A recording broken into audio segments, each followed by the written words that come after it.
मन का दर्पण। एक गुरुकुल के आचार्य अपने शिष्य की सेवा से बहुत प्रभावित हुए।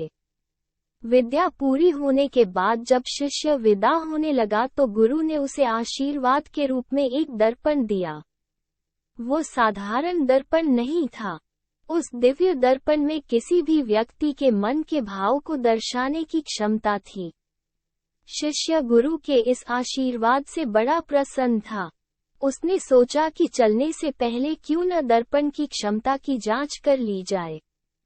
परीक्षा लेने की जल्दबाजी में उसने दर्पण का मुंह सबसे पहले गुरुजी के सामने कर दिया। शिष्य को तो सदमा लग गया। दर्पण ये दर्शा रहा था कि गुरुजी के हृदय में मोह, अहंकार, क्रोध आदि दुर्गुण स्पष्ट नजर आ रहे हैं। मेरे आदर्श मेरे गुरुजी इतने अवगुणों से भरे हैं। ये सोचकर वह बहुत दुखी हुआ और दुखी मन से वह दर्पण लेकर गुरुकुल से रवाना तो हो गया, लेकिन रास्ते भर उसके मन में एक ही बात चलती रही कि जिन गुरुजी को समस्त दुर्गुणों से रहित एक आदर्श पुरुष समझता था, लेकिन दर्पण ने तो कुछ और ही बता दिया।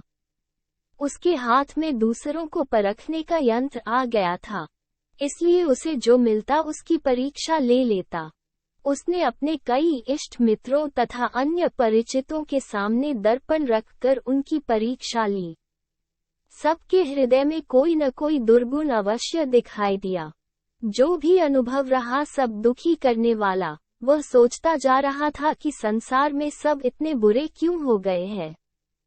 सब दोहरी मानसिकता वाले लोग हैं। जो दिखते हैं दरअसल वे यही नहीं। इन्हीं निराशा से भरे विचारों में डूबा दुखी मन से वह किसी तरह घर तक पहुंच गया। उसे अपने माता पिता का ध्यान आया। उसके पिता की तो समाज में बड़ी प्रतिष्ठा है। उसकी माता को तो लोग साक्षात देवतुल्य ही कहते हैं, क्यों न इनकी परीक्षा की जाए। उसने उस दर्पण से माता पिता की भी परीक्षा कर ली। उनके हृदय में भी कोई न कोई दुर्गुण देखा। ये भी दुर्गुणों से पूरी तरह मुक्त नहीं है। संसार सारा मिथ्या पर चल रहा है। अब उस शिष्य के मन की बेचैनी सहन के बाहर हो चुकी थी। उसने दर्पण उठाया और गुरुकुल की ओर चल दिया। गुरुकुल पहुंचते ही वो सीधा जाकर अपने गुरुजी के सामने खड़ा हो गया। गुरुजी उसके मन की बेचैनी देखकर सारी बात का अंदाजा लगा चुके थे। चेले ने गुरुजी से विनम्रता पूर्वक कहा, गुरुदेव, मैंने आपके दिए दर्पण की मदद से देखा कि सबके दिलों में तरह तरह के दोष है। कोई भी दोष रहित सज्जन मुझे अभी तक क्यों नहीं दिखा? क्षमा के साथ कहता हूँ कि स्वयं आप में और अपने माता पिता में मैंने दोषों का भंडार देखा। इससे मेरा मन बड़ा व्याकुल है। तब गुरुजी हंसे और उन्होंने दर्पण का रुख शिष्य की ओर कर दिया। शिष्य ये देखकर दंग रह गया कि उसके मन के प्रत्येक कोने में राग, द्वेष, अहंकार, क्रोध जैसे दुर्गुण भरे पड़े थे। ऐसा कोई कोना नहीं था जो निर्मल हो।